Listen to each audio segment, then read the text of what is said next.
Hello dear students, how are you all. I hope आप सभी अच्छे से होंगे। आज क्लास 10th की उस थ्योरम की बात करते हैं जो ट्रायंगल्स की सबसे पहली थ्योरम मानी जाती है। ये बहुत ही इंपॉर्टेंट थ्योरम है जिसको हम बीपीटी या थेल्स थ्योरम या बेसिक प्रोपोर्शनलिटी थ्योरम के नाम से जानते हैं। ये बहुत ही इंपॉर्टेंट थ्योरम है और बहुत ही आसान है। वंस आप 100% कंसंट्रेशन रखोगे तो कंफर्म ये थ्योरम आपको क्लियर हो जाएगी। सबसे पहले थ्योरम का स्टेटमेंट देखते हैं कि स्टेटमेंट क्या कह रहा है, और स्टेटमेंट समझ आया, फिर स्टेटमेंट समझ आने के बाद ही आप प्रूफ की ओर जाओगे। ठीक है, तो चलिए पहले स्टेटमेंट देखते हैं कि if a line is drawn parallel to the one side of a triangle, अगर एक लाइन ड्रा की जाएगी पैरेलल किसी एक साइड ट्रायंगल को। मान लीजिए मेरे पास एक ट्रायंगल ABC है जिसमें ये DE पैरेलल है BC को, और उसके बाद जब पैरेलल लाइन ड्रा की उसके बाद intersecting sides in distinct points, और जो ये लाइन पैरेलल एक साइड को मैंने पैरेलल ड्रा की, ये दो साइड्स को दो डिस्टिंक्ट पॉइंट्स पे टच करेगी। मींस कि ये इस AB और AC को ऑब्वियसली दो पॉइंट्स पे टच करेगी, एक D और एक E। Clear?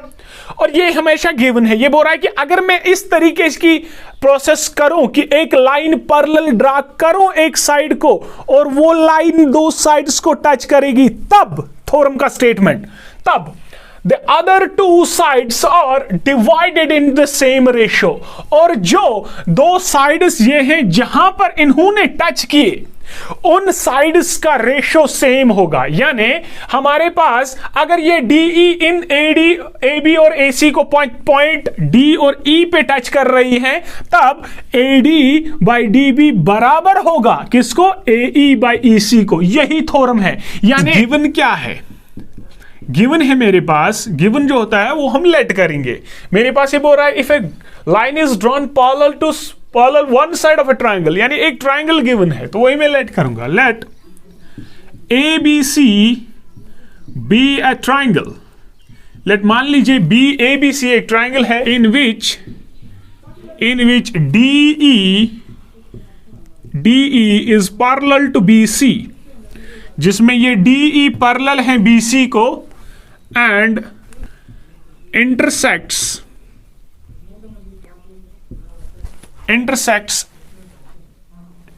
AB and AC at D and E respectively।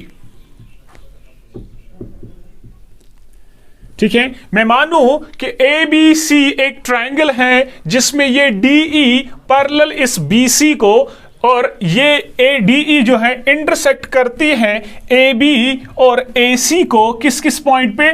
D and E। ठीक है, ये हमने लेट किया।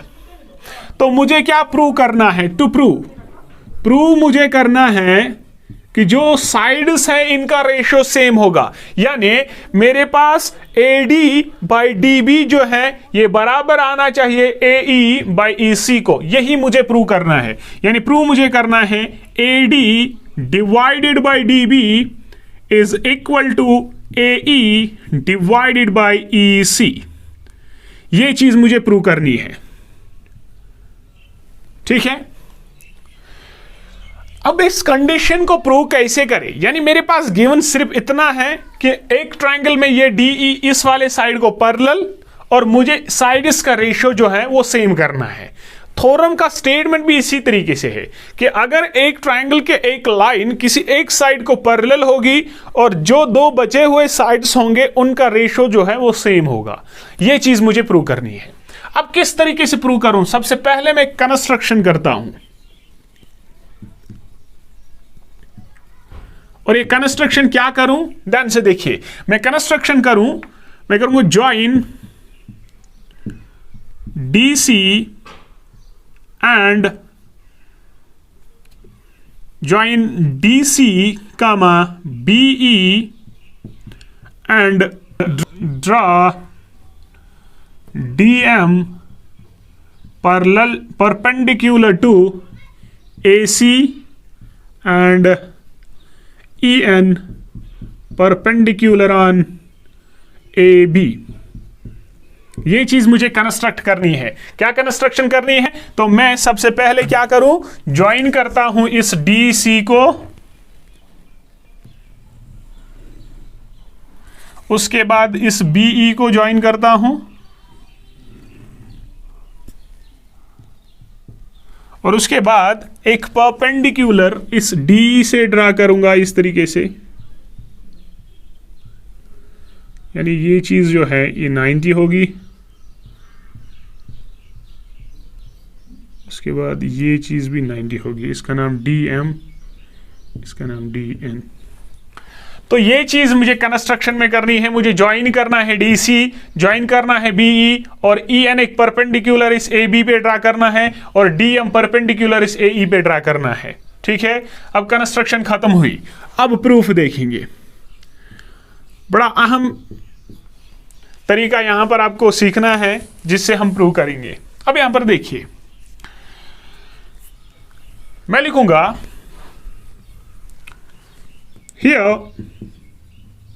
triangle BDE and triangle CED are on the same base or on the same base DE and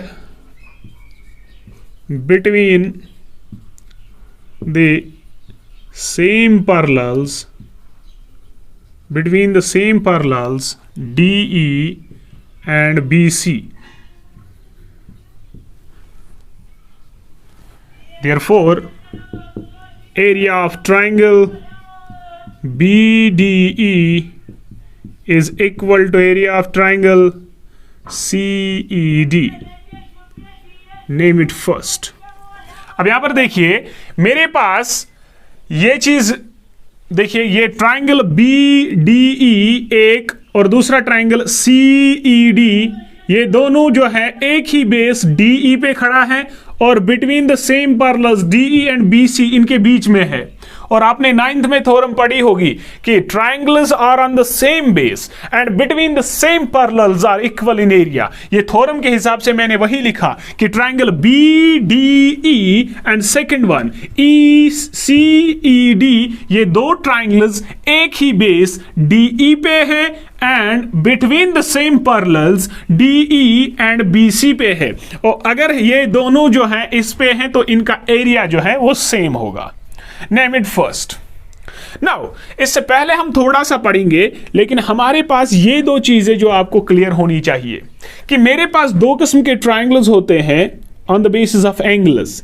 एक तो होता है acute angular triangle जिसके सारे एंगल्स लेस देन 90 होंगे, और सेकंड वन होता है ऑब्ट्यूज एंगुलर ट्राइंगल, यानी वो ट्राइंगल जिसमें एक एंगल ग्रेटर देन 90 होगा। अगर मेरे पास मान लीजिए ये ABC एक ट्राइंगल है, और ये मान लीजिए इसमें AD एक परपेंडिकुलर है, ऑल्टीट्यूड है, तो अगर बेसिक फॉर्मूला में इसका एरिया मुझे फाइंड करना है तो मैं करूंगा area of triangle ABC which is equal to 1/2 base जिस पे ऑल्टीट्यूड पड़ा होगा that is BC and altitude जो है AD। ये बेसिक फॉर्मूला होती है एरिया ऑफ ट्राइंगल निकालने की, that is area of triangle is equal to 1/2 base into altitude. Base उस साइड को कहते हैं जिस पे ऑल्टीट्यूड पड़े। लेकिन अगर कभी कभार आपके पास ऐसा ट्राइंगल हो जो ऑब्ट्यूज एंगुलर हो, ऑब्ट्यूज एंगुलर वो ट्राइंगल होता है जिसमें एक जो एंगल है वो ग्रेटर देन 90 डिग्री होता है, एक एंगल। ठीक है, ये मान लीजिए ग्रेटर देन 90 है तो ये एक ऑब्ट्यूज एंगुलर ट्राइंगल है। इसमें मान लीजिए इसका नाम है A, B एंड C, और मान लीजिए जब हम इसमें ये फॉर्मूला यूज करके एरिया निकालते हैं 1/2 बेस इंटू ऑल्टीट्यूड। तो यहां पर ऑब्ट्यूज एंगुलर ट्रायंगल में एक साइड जो बेस होगी वो उसको हम एक्सटेंड करना पड़ता है, और ऑल्टीट्यूड जो है वो हम बाहर से भी ड्रा कर सकते हैं। तो यहां पर अगर हम CD माने तो CD जो है इस ऑब्ट्यूज एंगल ट्रायंगल में बाहर से जो है ऑल्टीट्यूड ड्रा किया जाता है, और जिस बेस जो है उसको एक्सटेंड किया जाता है। अगर मैं इस AB को एक्सटेंड करूं तो इसमें ऑल्टीट्यूड जो है वो CD बाहर से पड़ेगा। तो यहां पर जो एरिया आएगा वो आएगा 1/2 बेस आएगी, जिस बेस को मैंने एक्सटेंड किया that is AB into altitude वो जो बाहर से पड़ा दैट इज CD। तो यहां से आपको यह चीज याद रखनी है कि अगर मेरे पास एक ऑब्ट्यूज एंगुलर ट्रायंगल है तो उसमें बाहर से ऑल्टीट्यूड ड्रा किया जाता है। ठीक है, ओके, ये हमें जरूरत पड़ेगा यहां, इसलिए मैंने ये चीज पहले आपको सिखाई। अब यहां पर देखिए, मैं करूंगा इन ट्रायंगल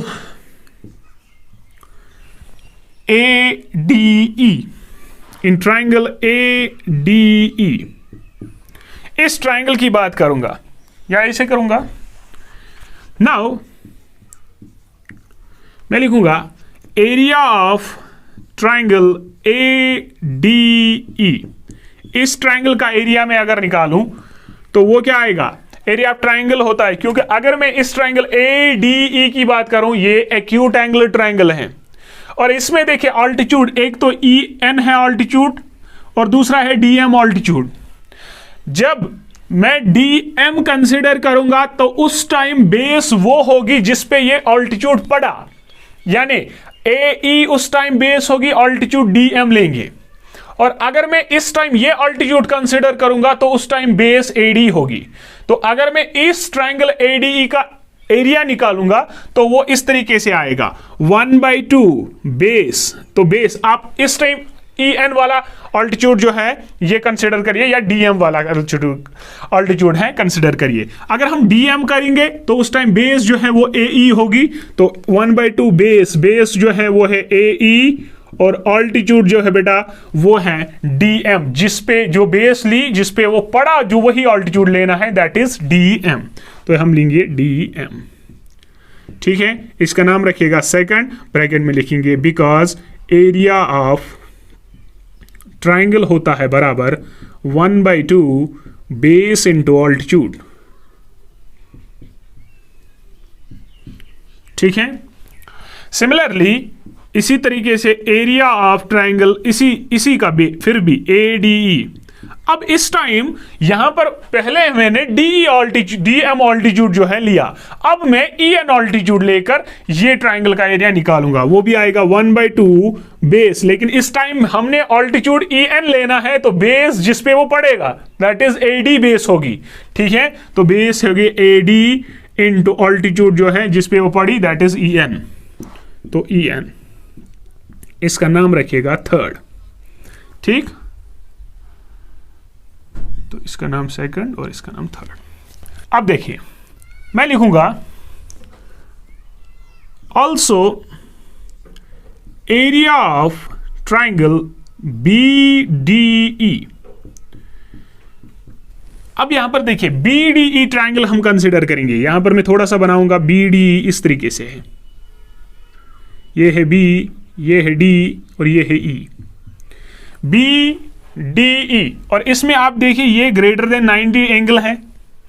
ठीक है, तो ऑब्वियसली जो ऑल्टीट्यूड है वो बाहर से इस तरीके से गिरेगा, और जो है इस तरीके से हम इस बेस को एक्सटेंड करेंगे। तो इस ट्रायंगल के लिए ऑल्टीट्यूड जो है वो EN होगा और बेस जो है वो BD होगी, यानी ट्रायंगल BDE जो है ना ये ऑब्ट्यूज एंगुलर ट्रायंगल है, और इसमें BD जो है वो बेस है, यही एक्सटेंड हुई है, और EN जो है इसका ऑल्टीट्यूड कंसिडर होगा। तो अगर हम इस फॉर्मूले से इसका एरिया BDE का एरिया निकालेंगे वो आएगा 1/2 बेस जो है जो हमें एक्सटेंड की है दैट इज BD और इंटू ऑल्टीट्यूड जो है जो इस एक्सटेंड पे गिरी। ठीक है, तो दैट इज EN। तो इसका नाम रखिएगा फोर्थ। ठीक, सिमिलरली एरिया ऑफ ट्रायंगल दूसरे का CED ट्रायंगल में आप देखिए मेरे पास है, अब यहां पर देखिए सीईडी ट्रायंगल में मुझे ये लेना है, ये वाला ट्रायंगल, और इसमें ये सीई जो है इसको हम एक्सटेंड करेंगे और डीएम परपेंडिकुलर पड़ेगा, क्योंकि ये भी एक ऑब्ट्यूज एंगुलर ट्रायंगल है। इस तरीके से ये भी एक ऑब्ट्यूज एंगुलर ट्रायंगल है, ये भी एक ऑब्ट्यूज एंगुलर ट्रायंगल है। तो इसमें ये ऑल्टीट्यूड होगा और ये एक्सटेंड बेस होगी, ठीक है। तो बेस जो है इसमें सीई कंसिडर होगी और ऑल्टीट्यूड बाहर जो है डीएम से पड़ेगा, ठीक है। तो यहां पर आएगा 1/2, बेस जो है इस पे आएगी सीई और ऑल्टीट्यूड जो इसका बाहर से पड़ेगा दैट इज डीएम। इसका नाम रखिएगा फिफ्थ, ठीक है। ऑब्वियसली ये बहुत ही आसान है, आप सिर्फ ध्यान रखिए कि मैंने क्या किया।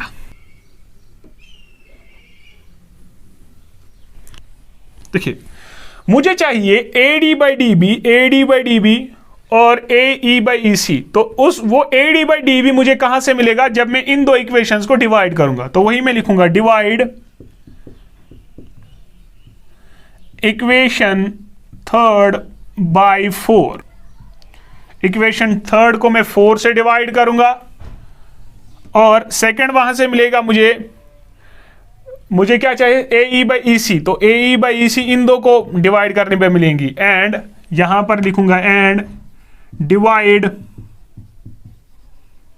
इक्वेशन सेकंड बाय 5, 2/5, ठीक है। तो डिवाइड थर्ड इक्वेशन को लेफ्ट हैंड साइड से लेफ्ट हैंड डिवाइड होगा, राइट हैंड को राइट हैंड डिवाइड होगा। तो ये आएगा ऐसे area of ADE divided by area of BDE, वो बराबर आएगा किसके 1/2 AD into EN whole divided by 1/2 into BD into EN, ठीक है। उसके बाद ये सेकंड वाला डिवाइड इक्वेशन सेकंड एंड 5 इन दोनों को डिवाइड करना है। तो यहां पर आएगा area of ADE divided by area of CED, वो बराबर आएगा किसके बराबर 1/2 बेस जो है AE into DM whole divided by fifth से 1/2 into CE into DM, इस तरीके से आएगा, ठीक है। अब यहां पर देखिए, या तो इस इक्वेशन में चेंज करिए या तो इस इक्वेशन में चेंज करें। क्यों? जब यहां पर देखिए मैं इस 1/2 को 1/2 का कैंसिल कर सकता हूं, EN/EN कैंसिल कर सकता हूं, 1/2 कैंसिल, DM/DM कैंसिल। अब मेरे पास AD/DB बराबर आएगा AE/CE, जो मुझे प्रूव करना है। लेकिन उसके लिए मुझे लेफ्ट हैंड साइड इनका सेम होना चाहिए। एरिया ऑफ ADE, यहां पर एरिया ऑफ ADE, ठीक। लेकिन यहां पर एरिया BDE और यहां पर एरिया ऑफ CED। अब यहां पर देखिए इक्वेशन फर्स्ट में मैंने प्रूव किया था एरिया BDE बराबर है एरिया ऑफ CED। तो इस वाली इक्वेशन को मैं यहां पर इस तरीके से लिख सकता हूं, area of ADE divided by, इस BDE के बदले में लिख सकता हूं एरिया ऑफ CED, वो बराबर आएगा किसको, AD डिवाइडेड बाय BD को, ठीक है। इसका नाम रखिए, इसका नाम रखिएगा A, कैपिटल A। तो इसी तरीके से ये आएगा which implies area of ADE divided by area of CED, वो बराबर आएगा AE डिवाइडेड बाय C या EC, ठीक है, EC। इसका नाम रखिएगा कैपिटल B। अब यहां पर देखिए अगर मैं A और B को कंपेयर करूं, लेफ्ट हैंड साइड बराबर तो राइट हैंड खुद ब खुद होंगे। तो ऑब्वियसली हम लिख सकते हैं इस तरीके से,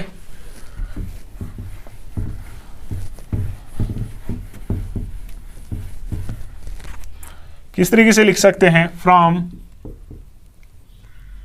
ए एंड बी इक्वेशन, जब लेफ्ट हैंड साइड बराबर है तो राइट हैंड भी खुद ब खुद होंगे, तो therefore AD we get AD by BD is equal to AE divided by EC।